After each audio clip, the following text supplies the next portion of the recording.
Well, it seems to me that it might be interesting to sort of go over some of the things that have been called to my attention in nearly 67 years of work with people in trouble. Now, trouble is a rather common occurrence. Most people have a little of it as they go through life. Some feel they have more than their share. And at the present time, we may say in wide terms, the whole world is in trouble. But actually, there has to be a reason for this. And one of the reasons is that nearly all of us have to learn through experience. No matter how much good advice we receive, we have to do it our way. And sometimes we're right, and that's fine. But very often our way is not the best. And then, having made a serious mistake, our next problem is to try to blame it on someone else. This is quite normal, and with fair success we can find someone who apparently can be held responsible. All else failing, and no person being available, we have to cast our burden upon the Lord. Actually, when you begin to study it, you begin to realize what it's all about. All these responsibilities that we face are necessary to the growth of the person. Unless something of a problem developed along the way, the average person would never become mature. He would continue to go on living in a fool's paradise unless something happened to him which proved conclusively that it needed more intelligence, more stamina, more strength, more insight than he possessed. So that nearly all learning, all growth, is an effort to be more comfortable in a world of innumerable discomfortures. So we try to see what it's all about. Now, of course, some of the best mistakes we make are made at a time when we are least informed about life, and that is in childhood and early maturity.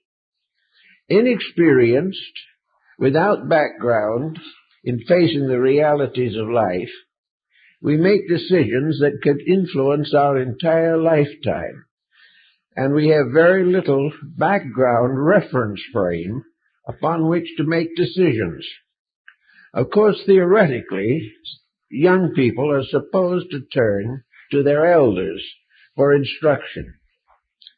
Actually, this is less and less popular. Actually, the elder is not necessarily much better off because he failed to turn to his elders when he was growing up. And we have a chain reaction of immaturity trying to adjust to the challenge of existence. So we have to try to figure out what we can do about all this. And we begin to study the problems of life, and we find that dispositions and temperaments are traceable to several different potential sources. There is a popular belief that we inherit certain dispositional tendencies. Whether this is true is still a matter of controversy. Some feel that we do not inherit these attitudes, but that we inherit bodies in which the chemical functions produce these attitudes and continue to do so generation after generation.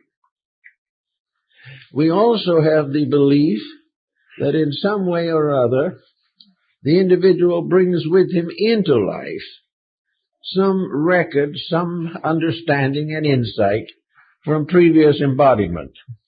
This attitude is now generally held by a great many progressive thinkers. They feel that we're here to fulfill the law of karma.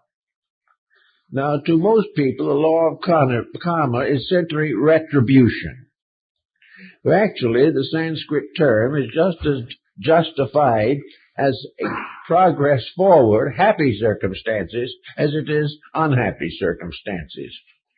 But the problem with karma has one weakness, which we are beginning to notice for the first time.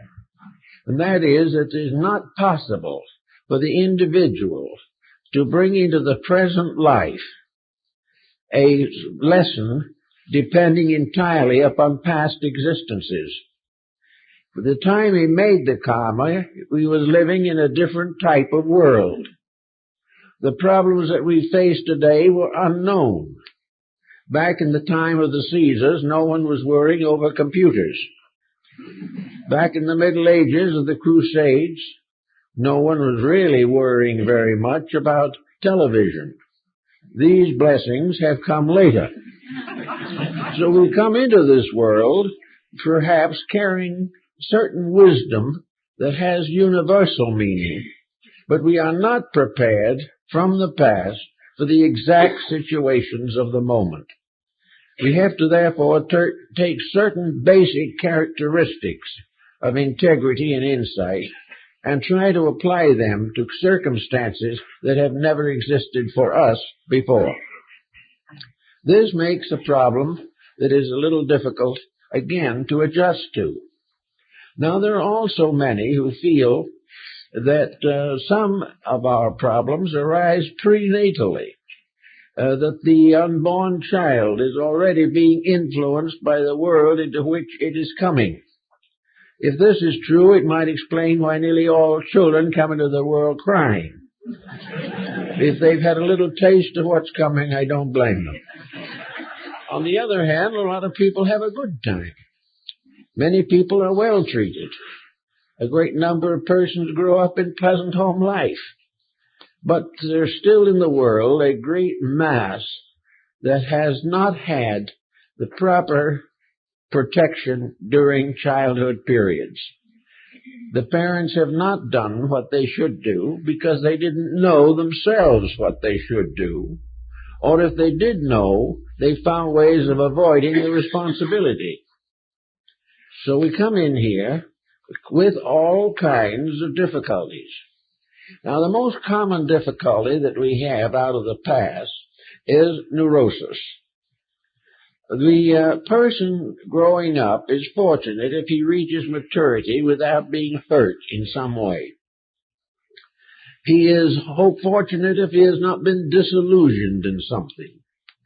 If he has not already found this world a very difficult place to live. And as a result of a series of happenings to himself, he begins to develop a neurotic tendency.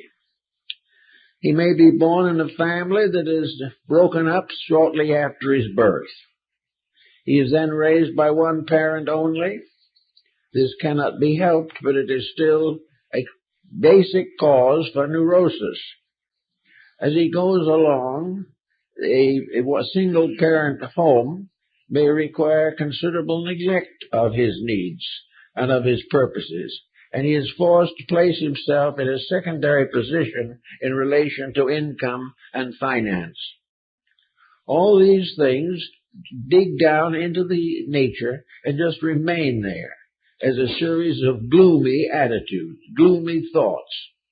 And when various things happen, the individual kind of drops back into some of these occurrences to explain his present problems and his present weaknesses.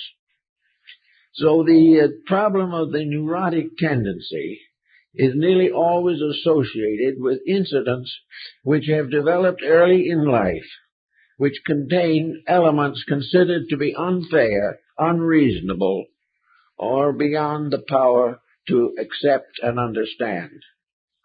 So we take, for example, the broken home syndrome, which is now extremely common.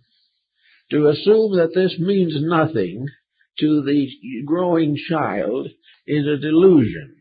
I've had many people come to me in their 60s and 70s who have the most bitter reflections concerning the first 10 years of life. They blame most of the failures that they have passed through to the lack of companionship, support, understanding, insight, and affection, which they have lost in their opening years. Now, it might seem that these things are just transitory, that the individual, if he is given a fair education and meals and home and clothes, should be grateful for this.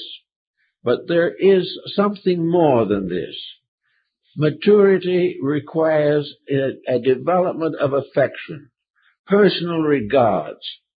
It requires causes to champion, appreciation, interest, significance, and a certain amount of gentle but firm guidance along the earlier years of life. So if this is missing, the individual is in trouble. Now, alongside of him, belonging to another generation, is the person responsible for this situation. A person who found a broken home or was caught in one, who had to go out to make a living to support herself and the child. Her life was neurotic and frustrated, and she passed these tendencies on to the child also. All these things are perfectly reasonable, perfectly natural, and more or less inevitable, but the result is neurosis. Now, as the person grows older, it's always possible to do something about neurosis.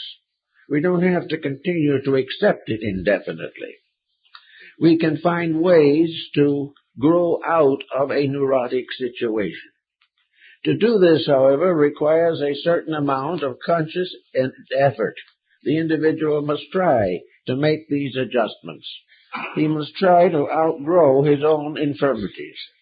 But what happens? He comes along at 50 with all the infirmities and admits frankly that he hasn't been able to outgrow them. That perhaps in the daytime he could handle it, but at night the old dreams came back, the nightmares, the pressures of outrageous circumstances. And throughout life, there is a certain psychic deformity set in, a crippling of the natural joy of life or the natural good spirit to face situations.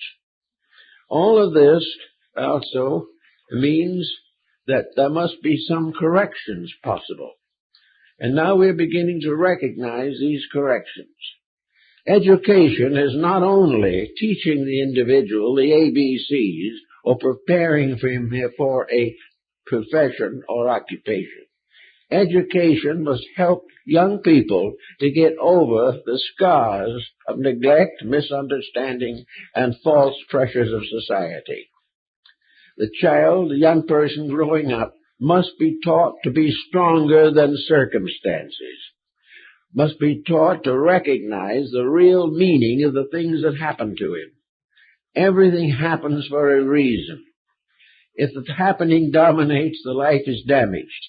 If the individual takes hold of the happiness out of the happening and understands it, then there is a definite forward motion. So the problem of finding explanations for pressures must be and should be part of the training of every young person. He should be taught to overcome the limitations and restrictions of his own childhood. Now, if he has been a very happy child and has been well taken care of, you may say that this is not reasonable or necessary. It wouldn't be in this case. But then there are other factors that sneak in. One of the worst of these is the spoiled child, the child who has everything, the child who everyone idolizes, the child who it is hoped will never have to do an honest day's work as long as it lives. This type of child is also pampered and lives in a kind of psychological paradise through these early years. But somewhere along the line, the angel comes and casts the young person out of paradise into the very tough and difficult world which he is going to have to face. When this happens, the spoiled child is at a great disadvantage.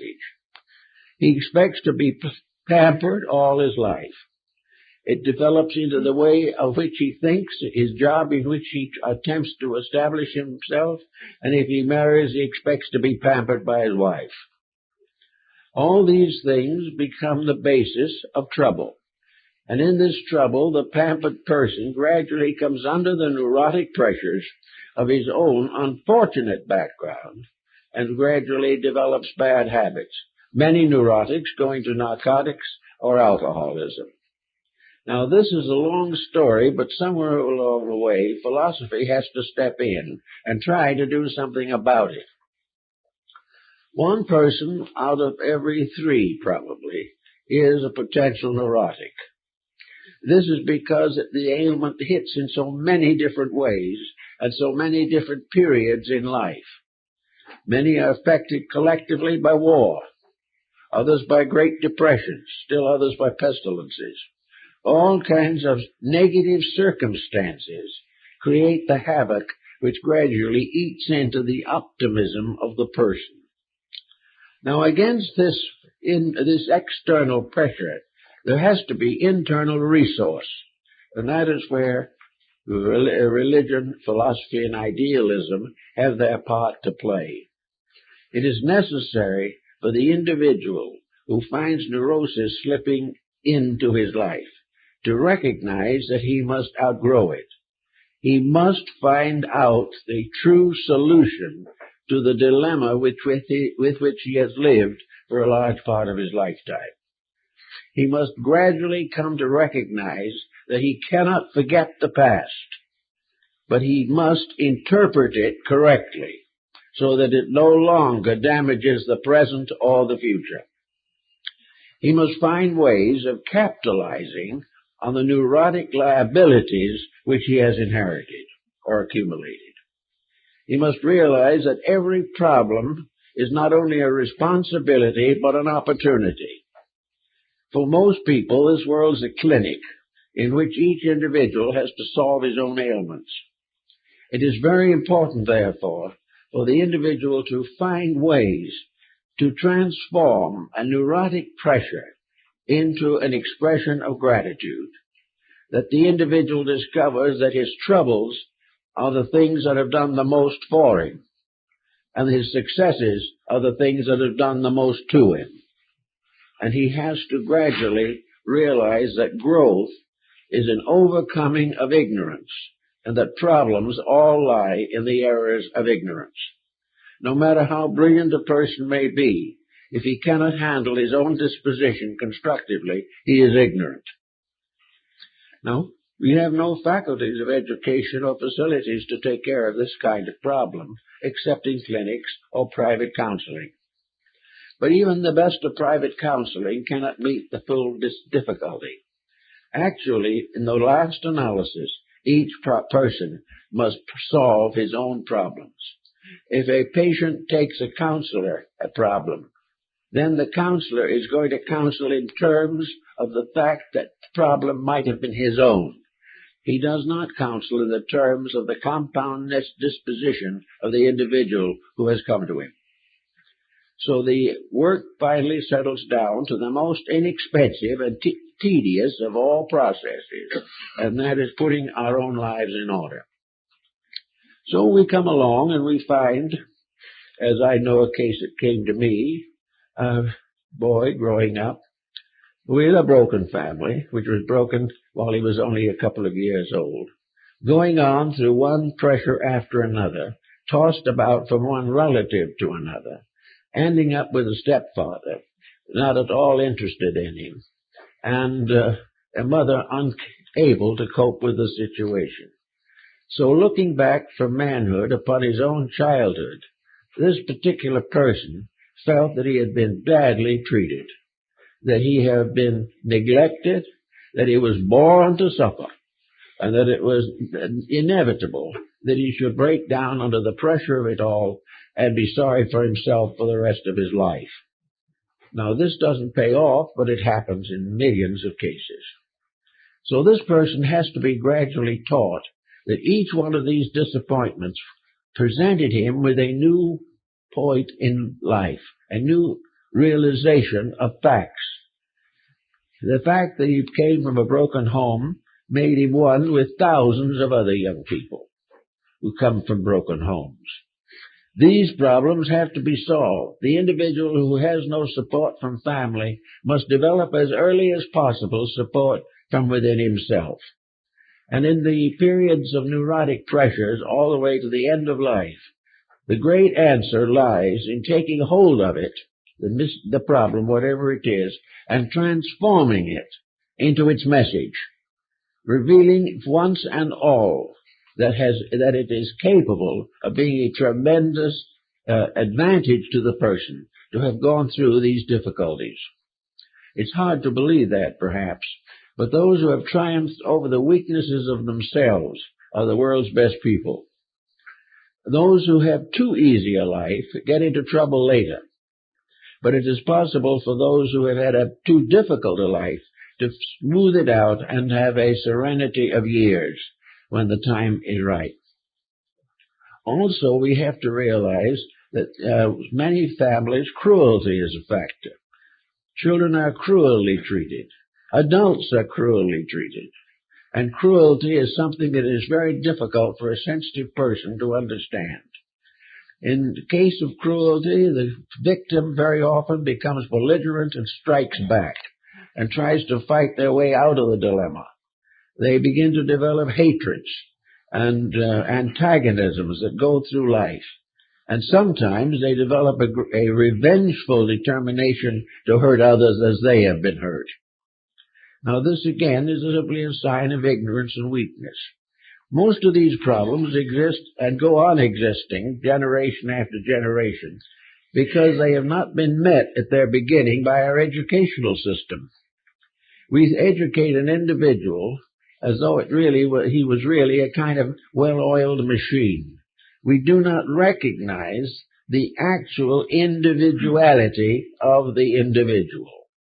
We do not realize that each of the children in a class in school is a different person, with a different background, with a different reaction to the pressures of environment, with a different ability or lack of ability to understand the meaning of what they are trying to learn. So it becomes very important, if possible, that the child should have a type of education included by means of which optimism and understanding, sympathy and adjustment and the forgiveness of evils, all this has to be part of the education if the person is not going to be a neurotic. Now, religion does a great deal for this in some cases. But on the other hand, we suddenly develop another problem, and that is the religious neurotic, whose trouble isn't that he lacks religion, but he lacks the way to handle it. And he also very likely belongs to some conservative group and finds it necessary to constantly impose his religious convictions upon other people. And one of the quickest ways of becoming a neurotic is to try to convert somebody else. Because each person has his own way of doing things and has the priceless realization, or belief at least, that he is entitled to his own life way. Religion can help, however. Religion can help to preserve the moral code of the person. And the stronger the moral code, the more easily he may be able to handle the pressures of outside. If he has a strong conscience within himself, he can avoid most of the pitfalls which could cause him definite trouble. But the strong conscience factor is slowly fading out of society. Today, the average person is not guided by conscience, but is guided by convenience. The individual wishes to do that which he wishes to do regardless of consequences. And as a result of this, he lands with a counselor who can do very little for him. They can help, but they cannot help a person to get over his dispositional peculiarities until he is fully convinced he's better off without them.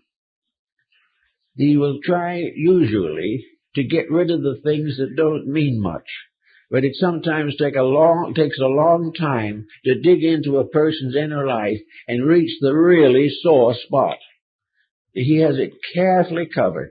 He has it upholstered in every way possible. He nurses his problem as though it was the most vital part of himself. The more he nurses it, the more trouble he's in. But he is going to conceal it. He will reveal minor faults of temperament and try to get away without touching the major one.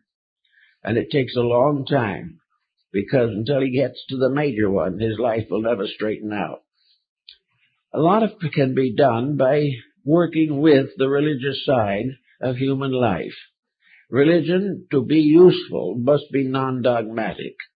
It must be tolerant and it must be gentle, but it must be firm, and it must teach the individual to seek the good in everything and be willing to recognize the good even if he doesn't like it.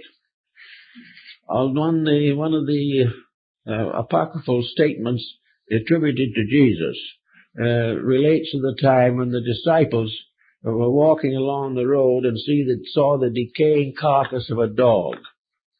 The disciples drew back in horror at the unhappy sight. Jesus stood and looked at the animal for a couple of minutes and then turned to the disciples and said, "Pearls are not whiter than its teeth." To find the pearl in the dilemma is very important. Yet in everything somewhere there is something good, something valuable, something that teaches us what to do, or something that teaches us what not to do. All the way along, life is trying to press us toward accomplishment. The more we resist accomplishment, the more steadily it prods us on, often to a great deal of discomfiture. But we must try in every incident that comes along to get the message, to see whether or not we are handling it. If when the message comes along that a problem is approaching, are we ready for it? Are we sufficiently integrated within ourselves to be able to handle a moderate-sized difficulty with dignity? The big difficulty might take a little more practice, but a moderate-sized one should be handled with dignity by the average person. Now, if this problem comes along and the individual fights it, that isn't dignity. Denies its existence, that isn't intelligence. The answer to the problem is it must be solved. Now, in some religions and some philosophies, the effort is made to throw these problems on the Lord. And when we don't know what to do next, to ask for divine help. That is perfectly proper and correct if we have used every available resource of our own first. If we have done the very best that could be done, and the problem is completely beyond our control, then we must resort to the divine will. But we do not like that usually, because while we say, "Let thy will be done," underneath this, we have a sort of a little sub-voice that says, "Let my will be done." We want it our way, and we hope God sees it that way. Because if he doesn't, we're in trouble. But we must try in the beginning to find out what the problem can be, how it can be handled by ourselves. Are we shirking it? Are we afraid to take it on? Is it more comfortable to suffer? Many people have the most joyous time suffering. But, unfortunately, very few of us can suffer alone. And the professional sufferer generally makes many other people miserable also. So that isn't a good answer. The good answer is to realize that the individual himself is capable of solving any problem that he faces. If it is completely beyond his capacity, it isn't even a problem. He doesn't know it exists. But if it touches any part of his own experience, he should be able to make a fairly dignified solution. Now, another type of problem that comes along, we find, is loneliness. Loneliness is something that sometimes appears to be very unkind and very unreasonable. Yet in the long run of things, loneliness is the common state of everything that exists. The smallest little bug and the greatest star is alone. Loneliness is inevitable because between each individual and the world around him is the vast complex of his own personality. He must bridge across from an inner nature to an outer life. In most cases, this bridging is not effective. Not all it should be, at least.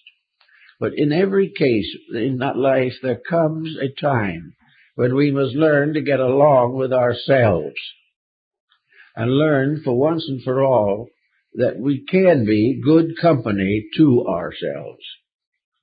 We can find all kinds of things to do to counteract loneliness. We can develop avocational interests. We can take on responsibilities for the simple pleasure and simple opportunity of service. We can do all kinds of things to break up the concept of loneliness if we really want to. But once we get a certain degree of aloneness, the tendency is to stay with it, to nurse it, to become less and less adjusted, and to finally end up by being antisocial in every sense of the word. Now, the person who declares war on society is actually declaring war on the university of life. The individual who walks out on his own world, walks out on his responsibilities because he doesn't like them, and is therefore able to develop a beautiful argument why he shouldn't accept them. This person is avoiding the normal burdens of living. He's bound to be lonely in the end. A lonely person is one who has not been a friend, a true one, therefore cannot have a friend. But every lonely person has a privilege of something that other people do not have. For example, a family in which all the members are busily engaged has very little loneliness, but very little privacy. There are times when each individual should be alone, alone to think through things, alone to put his own life in order, alone to meditate upon the larger realities of things, so that loneliness is actually a condition that must precede the experience of enlightenment. The enlightenment of the wise destroys forever the illusion of loneliness. The person who has found his own center finds with it a world of marvelous opportunities and privileges. The individual finds the universe friendly instead of frightening. He finds the life he's living rewarding instead of punishing. These things have to happen within the person.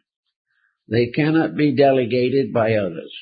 We can feed and clothe other people in their emergencies, but we cannot bring happiness to an inner life.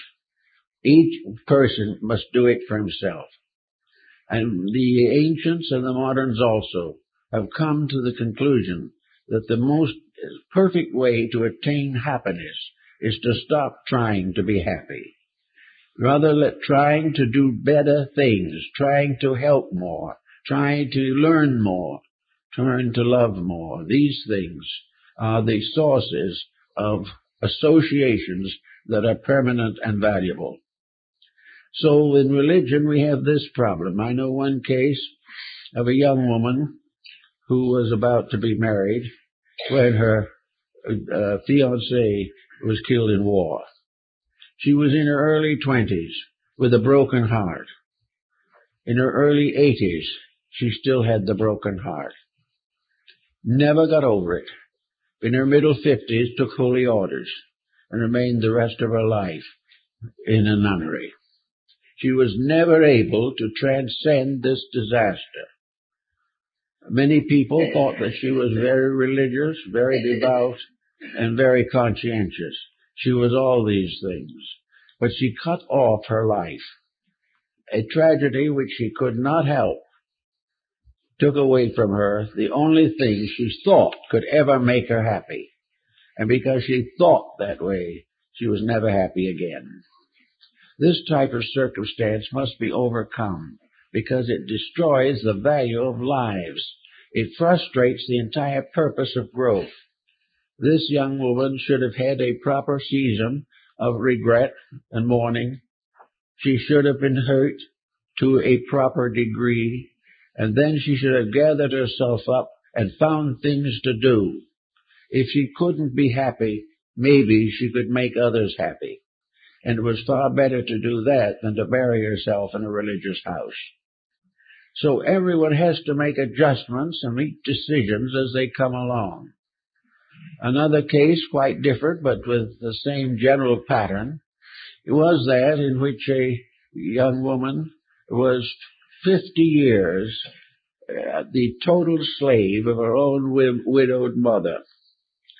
This widowed mother, who loved her devoutly, and the daughter who loved her mother devoutly, formed a little package, too small a package, of frustrations which prevented either one from advancing in any noticeable or recognizable degree. By the time the mother died in her 90s, the daughter's life was useless.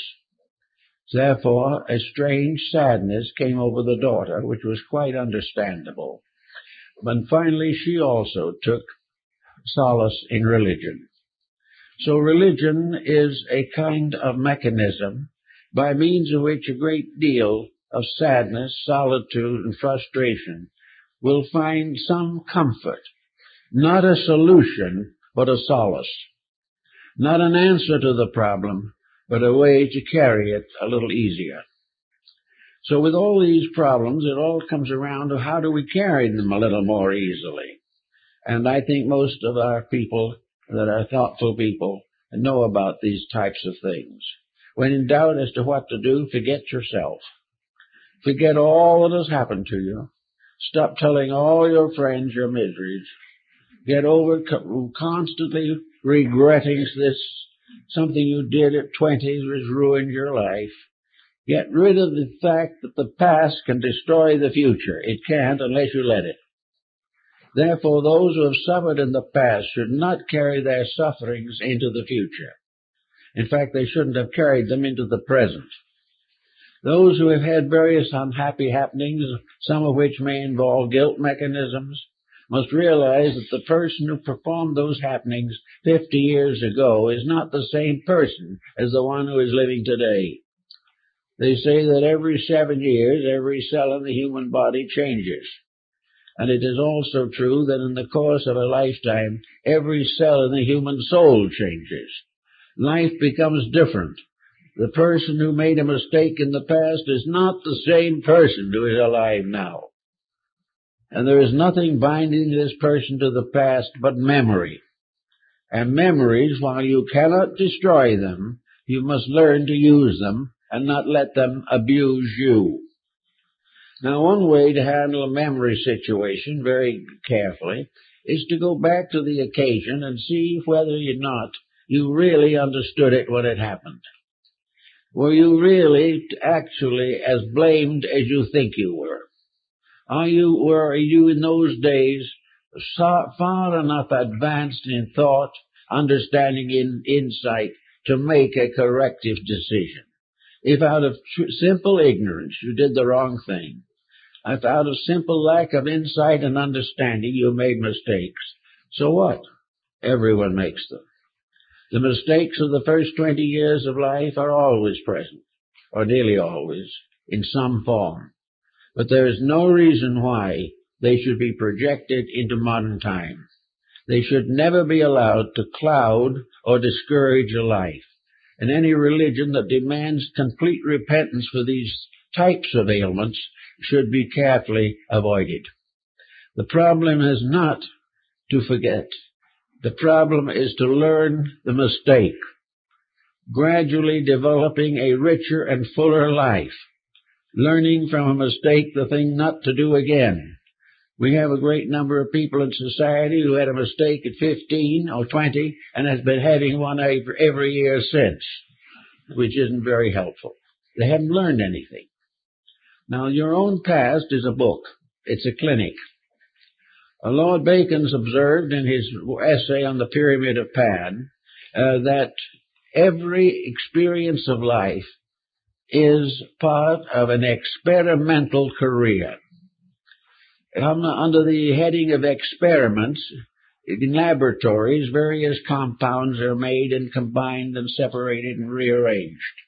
In life, these compounds are attitudes that are brought together, separate and rearranged also. But in life, the great laboratory is where knowledge is gained. It is where ideas, hopes, beliefs, and notions are tested. And every individual who has made a bad decision in life has tested a notion and found it didn't work. These things add up to a gradual psychic education in which the person becomes wiser and wiser until he can control his own life with dignity. This is all that's expected. It is not a forgiveness that is most desirable. It is an outgrowing of mistakes. It is simply developing within ourselves an understanding and capacity which makes it possible for us to forget the troubles and remember only the good that came out of the experiences. So there are always things to learn. And those who rise above their own mistakes are the world's best people. They are the ones who are going somewhere and are going to get there. They are the ones that take care of themselves before nature has to step in and cure them. They are the ones who have understood the importance of their own lives. If we look back upon our life, each one of us has a textbook. Every once in a while, some cheerful character decides to write a book about themselves. This may or may not be completely truthful. A number of people who have written books, as I happen to know, have written about a life they wish they had lived, but not the one they actually did live. But even so, biography has its place, and autobiography in some way becomes a soothing vocation. It helps the individual to capitalize on his own life by selling several 100,000 copies. But the real point behind all of it is the personal growth that we get. Looking back upon our own lives, we can see how we could have done a dozen things better. We also will gradually realize the uselessness of carrying grudges. A grudge usually is an objection against a person. And there's hardly anyone who doesn't dislike someone. This is traditional. This is clinical. It is a fact that nearly all of us have someone we just hope won't drop in. We have some that we know we would throw out if they dropped in. Others we happen to wish to ignore. Some that we want to say never met them or never knew them. But nearly everyone has something. Now this ignoring or this grudge is another thing that has to be analyzed and broken down and studied. A great many of these grudges are not as honest as they seem to be. A great many grudges are just plain old-fashioned jealousy. A grudge may be something that we resent in a person who is doing things better than we are. Rather than trying to get to do it better ourselves, we depreciate the person who does it better. We also have grudges against individuals who haven't agreed with us at various times in life, or have committed some action against us. Sometimes the grudge is against dishonesty, sometimes against gossip or envy. But a grudge is nearly always a dislike based upon real or imaginary causes. Now, the difference between a real and an imaginary cause in these particular circumstances is negligible. Regardless of whether we were justified or not, the grudge has to go. Something has to happen to the grudge. I have known people who come to me with grudges, and the person against whom they held the grudge had been dead for 20 years, but it had no effect on the grudge. It was recognized as the prime cause of a great disaster in life. If it hadn't been for this grudge, these people would have been happy, well-adjusted, successful human beings. But the deceased individual against whom they held the grudge destroyed their lives, did everything to them that was harmful and terrible, and were beyond possible forgiveness. Well, all this is just talk. Actually, no matter how bad anyone is, we've got to realize the fact that we must forgive our enemies and do good to them that despitefully use us. This is therapy, but it's not a therapy that is quoted very frequently. It is true that we might have cause to feel that we have been ill-treated. But this does not permit us to continue to hold this attitude. The attitude that we must have will be constructive indifference. We must say to ourselves, this is no longer our problem.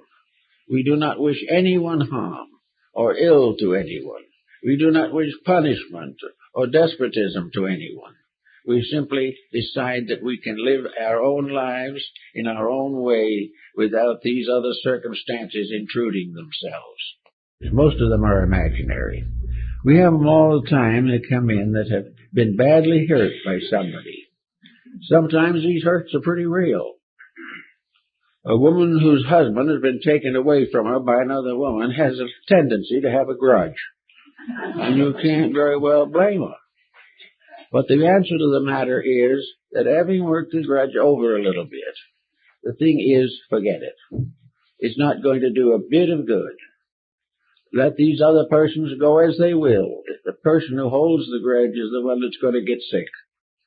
So all attitudes that destroy health are unfortunate. Regardless of cause, regardless of justification, what makes you sick is not good for you. And nearly all animosities and antagonisms lead to destructive circumstances.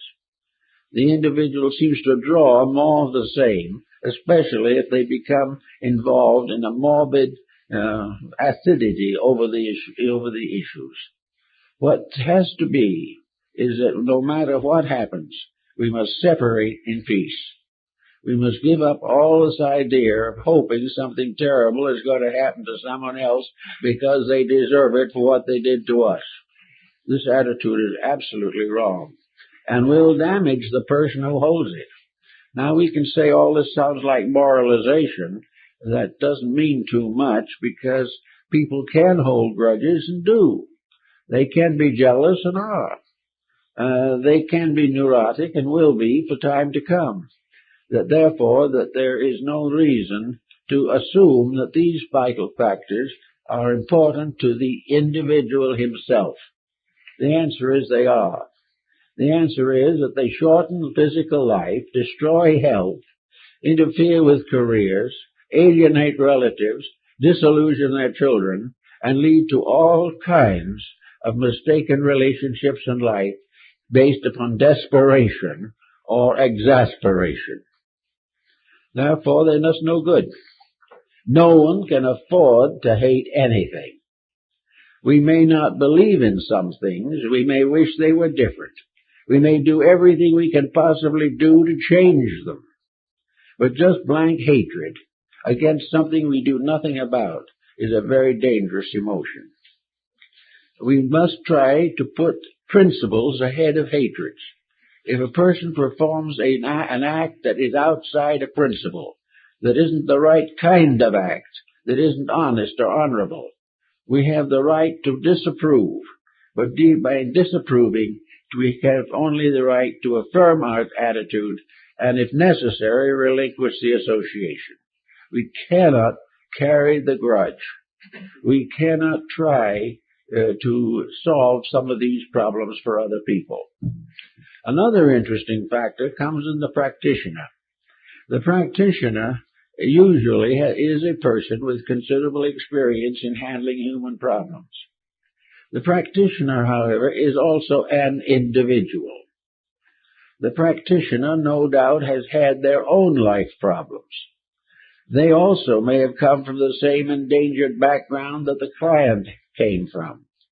They may have the same problems, but the practitioner also has his or her own attitude towards things, has her own conviction about realities and illusions, and probably has a little formula as to how to get people out of their troubles.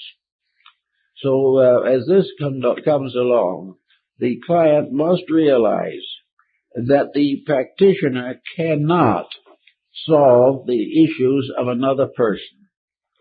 A practitioner cannot tell you how to live, or who to like, or why to dislike, or why you're lonely. The practitioner can only advise you as to what to do with your problem.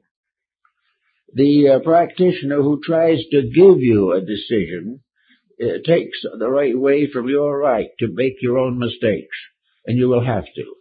But the practitioner can point out that you have this mistake, and it's up to you to do something about it.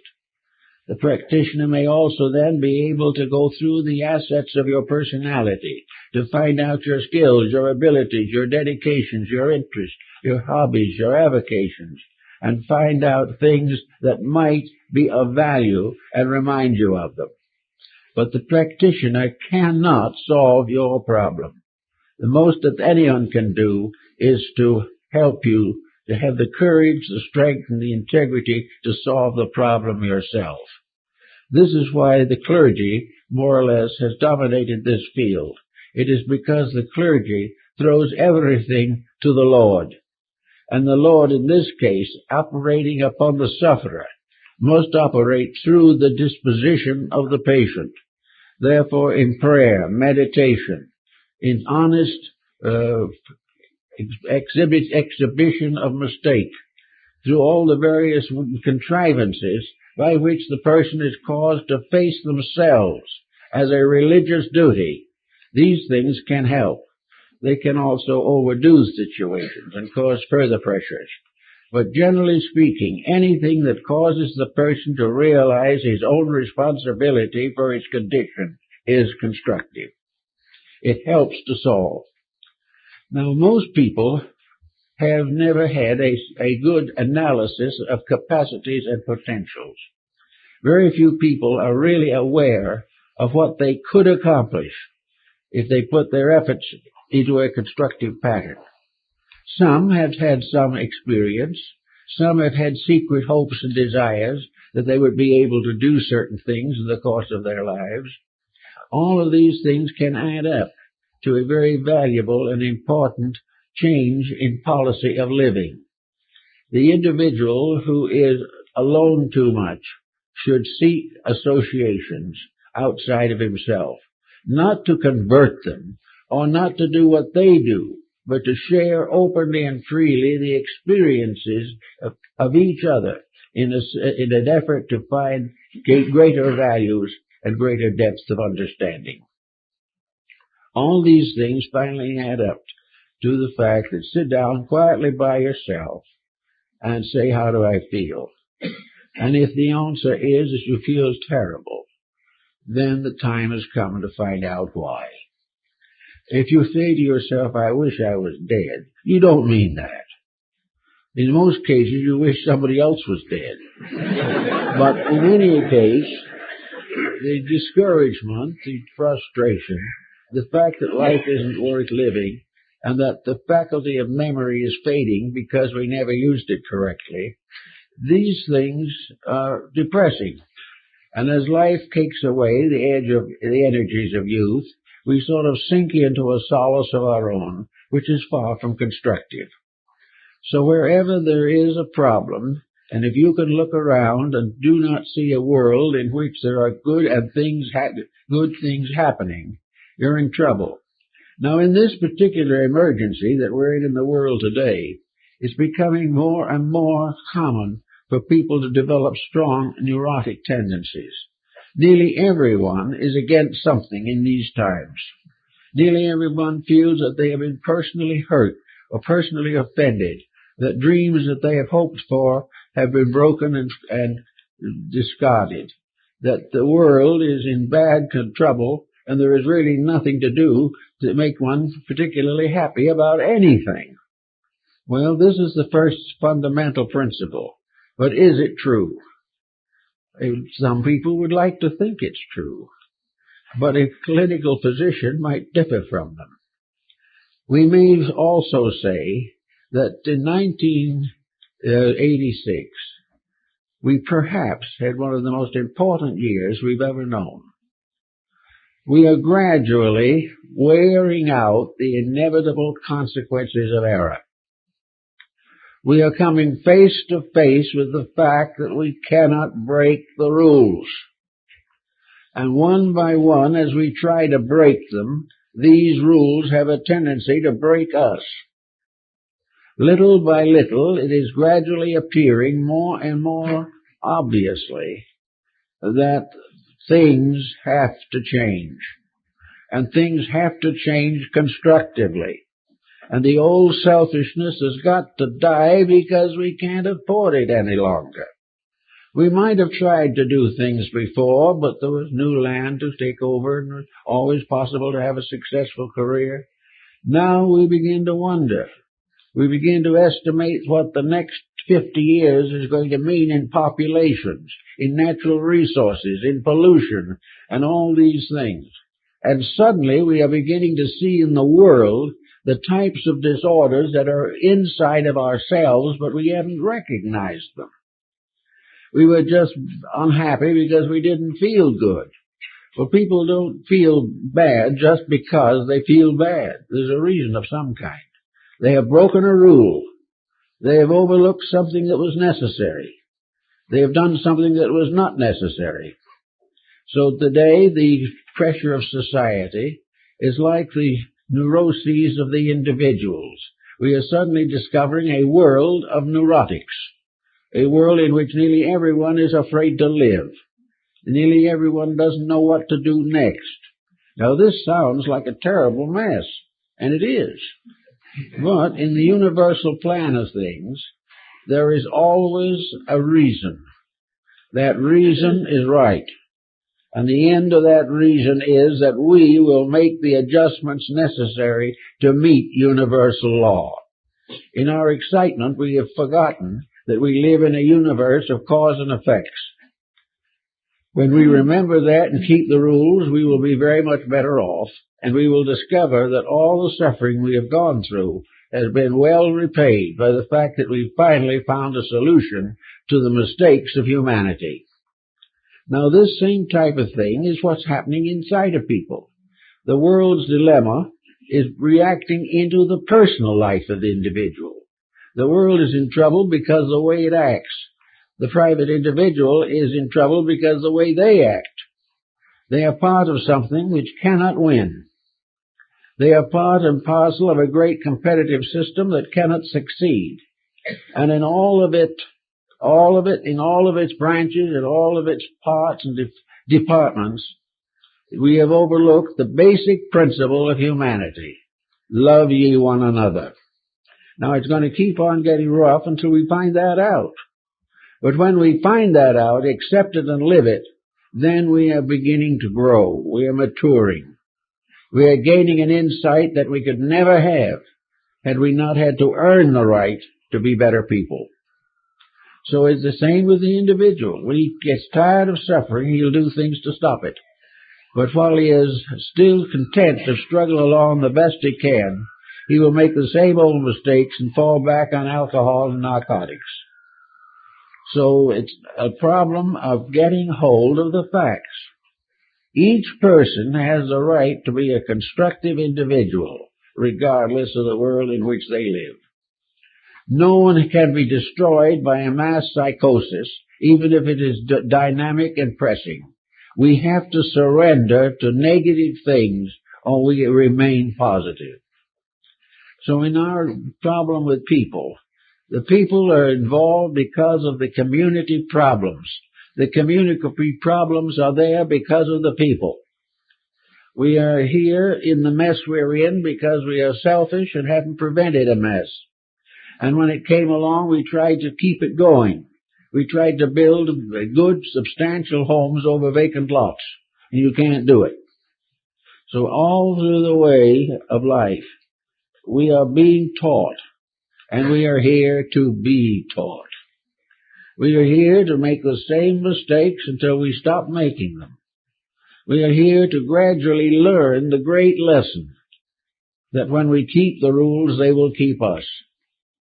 We are here because we are here to grow as citizens of an eternity, and that these citizens have got to grow up.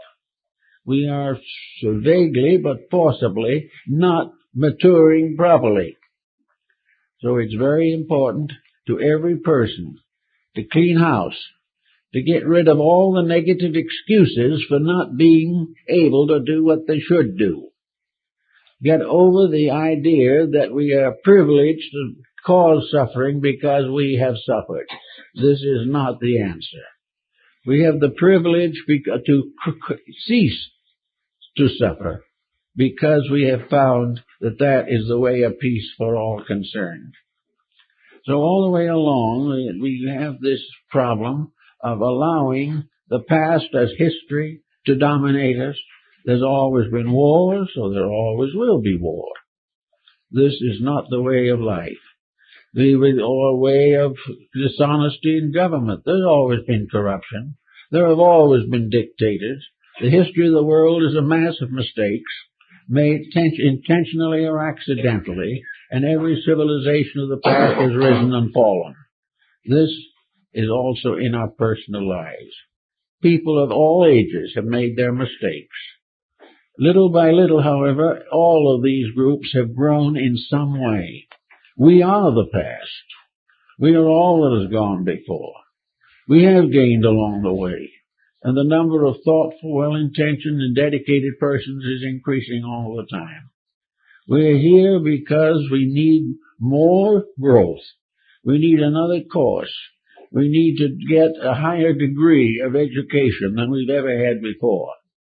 And that is possible only because we have a greater need than we ever had before. And due to our own evolution, we have a greater insight about this need than we ever had before. All of us are going along all right if we take hold of ourselves and get rid of the negative pressures that allow us to accept that which is not right. We do not have to suffer because some people think it's inevitable. If we do suffer for one reason or another, it surely should produce some constructive consequence. Suffering might be like a term in prison. And the trouble now is, as soon as the prisoner is out, he does it again. As soon as our pain stops, we do it again. We do not learn the lessons. And because we don't learn the lessons, we still have them. I think, therefore, that out of most people who have counseled, most scientists who have been in psychiatric or psychological professionals' work, that the whole fact is definitely that here come these people. They stand upright. They look pretty good. They have fair abilities. Many of them have graduated from good schools. Most of them have jobs. Many of them have families. And they are all a wonderful bunch of potentials. They could do great things. And nearly every one of them is hung up on something. There's something they can't handle. There's something they don't know what to do about. And actually, if a person who doesn't know what to do about it went to a professional and said, I don't know what to do about it, the professionals would probably say to him, well, how do you think you ought to handle it? And then the person would tell the same answer that the professor will have to tell him. He knows what he's doing, but he wants to forget it because it interferes with some sense of fulfillment that he wants to nurse. We have that same problem in all the fields of life today. Our entertainment field is cluttered with this type of thing. Entertainment simply because we feel like it. Social crime is rampant simply because we do what we want to do. And then we wonder why we're in trouble. You can't break the rules and not suffer. And whether it's a family with 3 or 4 members or world, you've got to keep the rules. And those who keep the rules find something out of it that is really tremendous. They discover, for one thing, that they can be right without all the rest of the world being right also. There is no evidence that all people are going to come to a similar discovery at the same time. Each finds it for himself when he allows it to happen inside of himself. The answers to everything that we are seeking really lie within us. They lie within the soul of the human being. They lie within the divine factor at the base of all human life. Inside we know what is right.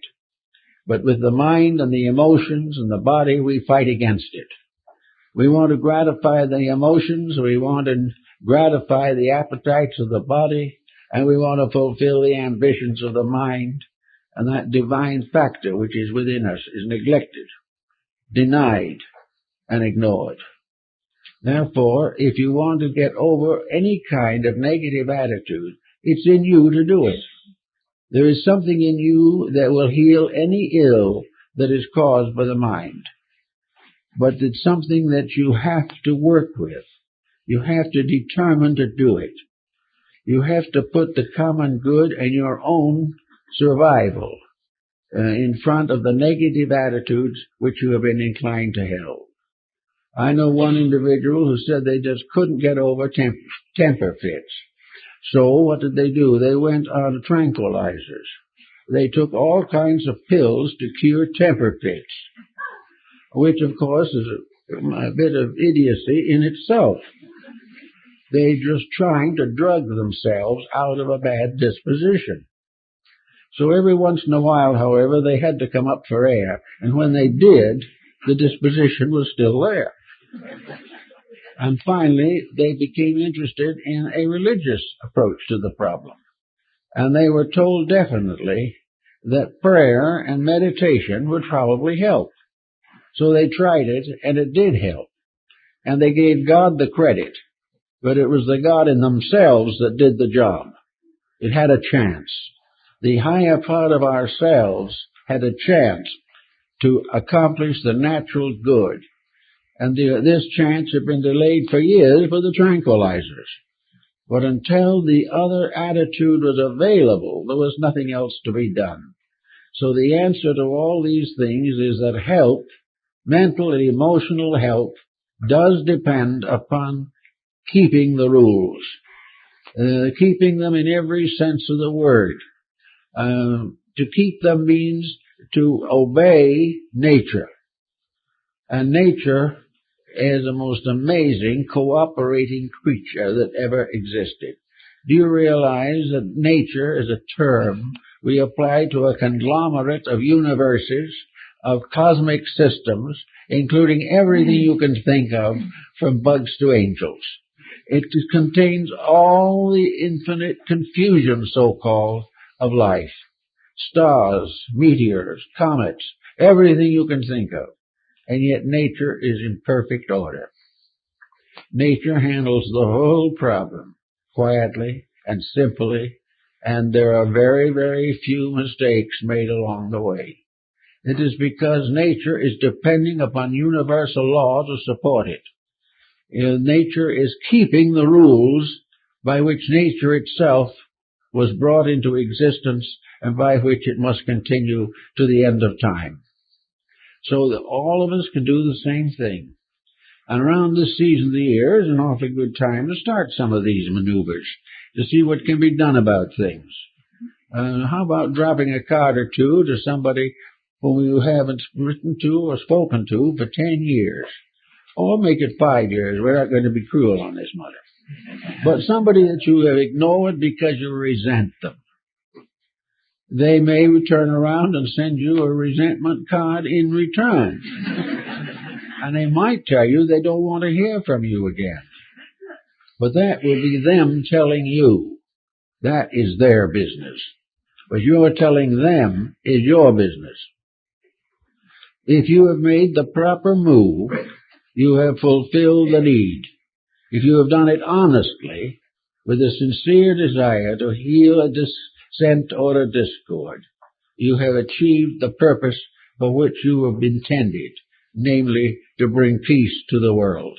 If others don't accept it, you are not responsible. But you'd be surprised how many will accept it if it is done with a good spirit. Also, we can try to look through the confusion of the moment. Is the job too heavy and too big? The responsibility is more than you can handle. The cost of living outrageous as far as you are concerned. If there are all problems that are disturbing your inner life, try to solve them. Try to solve the problems of limited funds by limiting extravagances which you might think are necessary. The simpler the life, the nearer to the truth it is. And too many possessions are the basis of more trouble than any joy they've ever brought. In the same way, looking at the world, try to see the great plan behind things, the plan of the ultimate recognition of the universal brotherhood of humanity and fatherhood of deity. Try to recognize a great and benevolent plan, personal or impersonal, however you feel about it. A great plan that says all things must work together for good. Evil cannot survive. If you have two good deeds and put them side by side, they coalesce and support each other. Put two evil deeds side by side and they destroy each other. Therefore, evil cannot win. Evil cannot end the great divine plan. It has to succeed. And any individual who stands in the way of that success will suffer a little. So better get out of the way of progress and into harmony with it. And try to end forever and ever any negative attitudes in yourself. Try to increase your own inner potential. If you have leisure, study, work with it, serve various community sources and causes, and be sure that you have a daily life that is as useful, constructive, and kind as you can possibly make it. This is the way that will ultimately bring you internal peace. It will also prepare you to be part of a great evolving way of existence, which is based on the inevitable victory of good, the inevitable victory of love over hate, of truth over error, wisdom over ignorance. These things together are the end. And we are fortunate probably in 1986-7 that this condition is as intense as it is. We are reaching the point where we cannot throw it away. We cannot any longer turn away from it or close our eyes to it. And when an ailment reaches that degree, there's only one answer. You've got to cure it. And this is the same thing that happens with a patient seeking a physician or a psychiatrist. They seldom go until the situation is very far advanced. But when there is nothing left to do except grow or perish, nature says you can't perish, so you might as well start growing. There's no way out of growth. It is inevitable. Nothing that ever existed can avoid it or evade it. In some cases, however, it is slow to come and painful. And this is because we have opposed it and failed to develop the potentials within ourselves which justify us in expecting a good and happy life. I think most of us is working on plans for self-improvement and seeking ways to serve others in their needs will find already that these dedications have become precious interludes in their lives. That helping people is a beautiful job if you do it right. If you try to live for them, it is a difficult and impossible job. But if you can inspire people to correct themselves, to re-establish their hopes, to find again the wisdom and strength of a relationship with infinity, if we can help forlorn people to realize that their loneliness is not necessary, that their loneliness is not intended.